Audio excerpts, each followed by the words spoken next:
How you doing? This is Joe from eleaseagreement.com, and I'm going to guide you through how you fill out a standard lease agreement.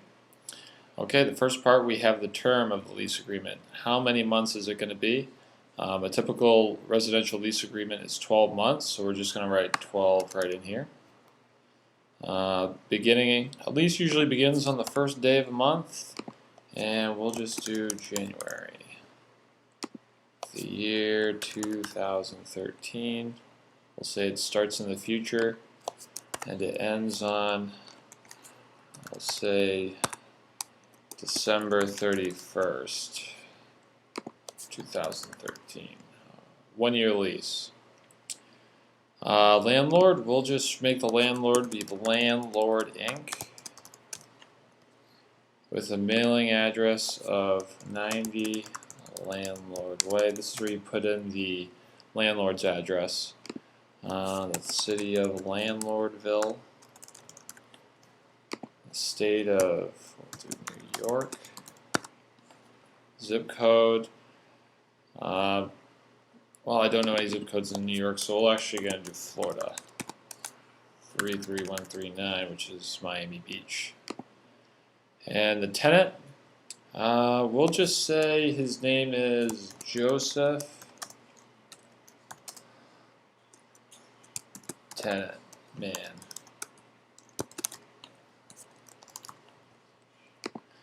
And the landlord agrees to lease the premises located at, we'll just do our office address, which is 90 Alton Road. I won't tell you the suite. City of Miami Beach and Florida.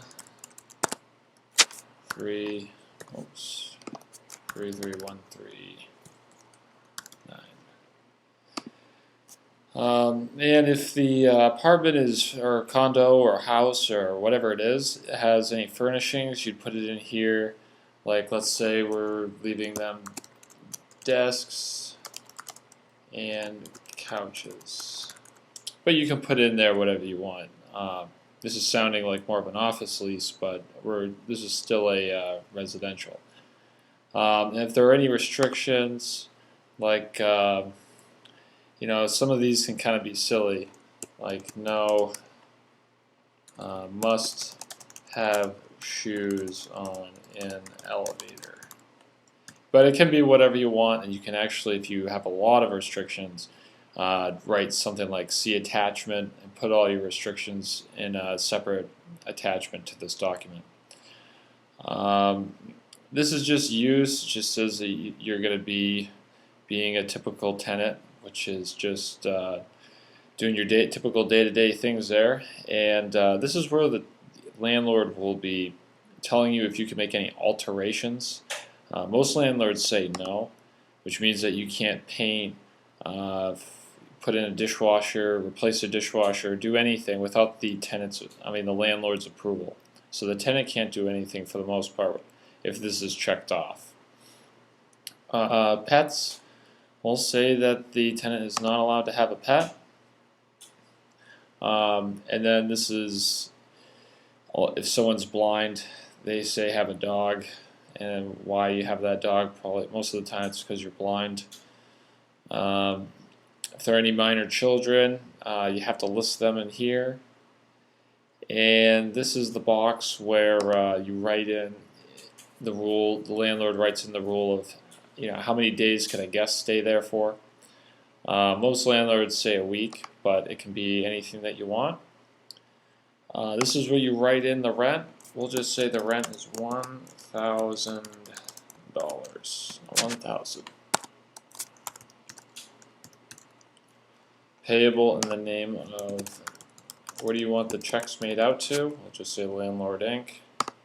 Say they're due on the 1st of every month, beginning January 1st, 2013.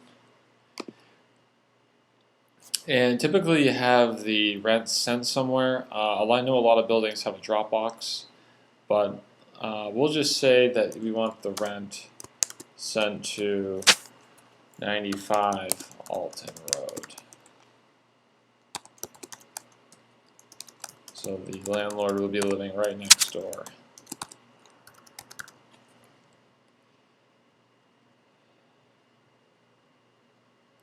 Or if there's another way, you can just write the drop box like we discussed here, and you don't have to write in all the address stuff. Now heading down to the next, the tenant's move-in date. This is where you just write in when he's going to be able to move in. Most of the time it's on the first day of tenancy, so it'll be January 2013. And this is just in case, say the tenant moved in on December 25th, then the tenant would have to pay 6 days of prorated rent, which is very easy to calculate. You just take the monthly rent and divide it by 30. That's what you'd put in here. But we're going to say the tenant is going to be moving in right on the 1st. And this is where you write in your security deposits, if you need to, if the landlord requests one, the last month's rent in advance. I don't know why someone would do that, but it happens. Pet deposit, say the landlord wants $100 for every cat, the landlord would put it in here. Or if there's just some other deposit that the landlord would want, you just click this and type whatever you want right here. If this is about the advancement of the rent and getting your money back after you leave the property, most of the time landlords this will be 30 days, but most states actually have a requirement where the landlord has to bring the money back within a certain amount of time. This is the late fee. The landlord can either charge a fixed number, like $20 for every day that it's late, or the landlord can charge a percentage of the rental amount due. So we'll just say that the landlord here, $25 for every day that it's late. And again, some states have a cap on this, so you want to watch out before you really start to dig into the tenant here. And this is just utilities. The tenant will be responsible for which of the following. If you're a good landlord, you don't check any of these, but if you're a landlord that wants the tenant to pay and be responsible for what they're using, then I suggest at least checking out 3 out of the 5 of these.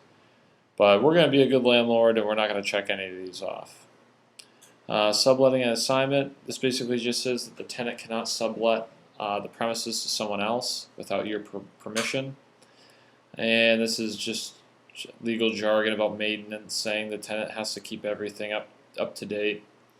This is about entering the property, and they have to give you notice about any improvements, alterations to the property.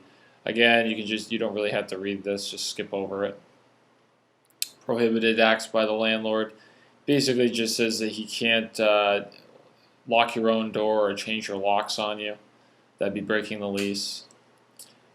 This is if you default in the lease, these are your choices. Same thing, landlord, he defaults. This is the agreement. And this is the waiver that says basically that if the tenant breaks the lease by paying late rent, but if the landlord accepts that late rent, then the tenant is back in his lease and the lease is now valid again. Possession, this just says that the tenant has the right to the property. And here we go about notices. All notices made by the tenant to the landlord must be delivered to, this is where the landlord writes in his address for notices made by the tenant. Say the tenant, there's a leak and he wants it fixed, or there's just some general improvement that needs to be made. The tenant would be following what the address is here. Disclosures. A lot of states have disclosures. I'd say about 75% the state wants the landlord to disclose something about that's something specific about that state. Like for example, in the state of Maine, they make the landlord tell the tenant what kind of power that's available. It's just sometimes it's really strange. But every state usually has, I know California has a pretty big one that they need to, but we have all those on our website at eleaseagreement.com. Additional addendums. If there's any special requests that the landlord or tenant may have, you just write in here, addendum 1, and this will mark that there is an addendum to this lease. So then you just keep going down here, all legal jargon, time is of the essence, entire lease agreement. And we get to the real meat and potatoes of the agreement. The landlord's printed name, tenant's printed name, signatures, and if applicable, if there was a real estate agent, they would sign here. So that is an overview of how you fill out a standard residential lease agreement.